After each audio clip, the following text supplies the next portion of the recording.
बादशाह अकबर एक सुबह उठते ही अपनी दाढ़ी खुजलाते हुए बोले, अरे कोई है? तुरंत एक सेवक हाजिर हुआ। उसे देखते ही बादशाह बोले, जाओ जल्दी बुला कर लाओ, फौरन हाजिर करो। सेवक की समझ में कुछ नहीं आया कि कैसे बुला कर लाए, कैसे हाजिर करे। बादशाह से पलट कर सवाल करने की तो उसकी हिम्मत नहीं थी। उस सेवक ने ही बात दूसरे सेवक को बताई, दूसरे ने तीसरे को और तीसरे ने चौथे को। इस तरह सभी सेवक इस बात को जान गए और सभी उलझन में पड़ गए कि कैसे बुला कर लाए, कैसे हाजिर करे।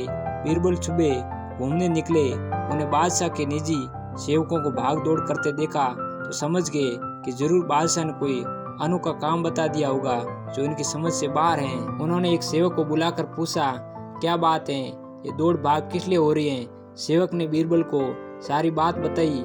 महाराजा हमारी रक्षा करे, हम समझ नहीं पा रहे हैं कि किसे बुलाना है। अगर जल्दी बुलाकर नहीं ले गए तो हम पर आपदा आ जाएगी।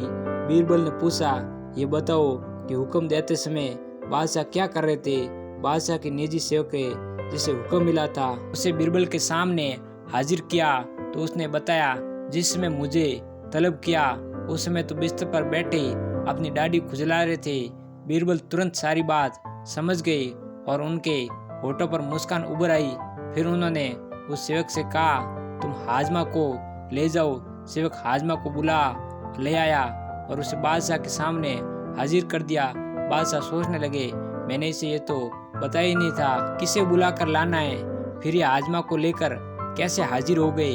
बादशाह ने सेवक से पूछा, सच बताओ, हाजमा को तुम अपने मन से ले आए हो या किसी ने उसे ले आने का सुझाव दिया था? सेवक घबरा गया लेकिन बताया, बिना भी तो छुटकारा नहीं था। बोला, बीरबल ने सुझाव दिया था। जापना बादशाह बीरबल की बुद्धि पर खुश हो गए।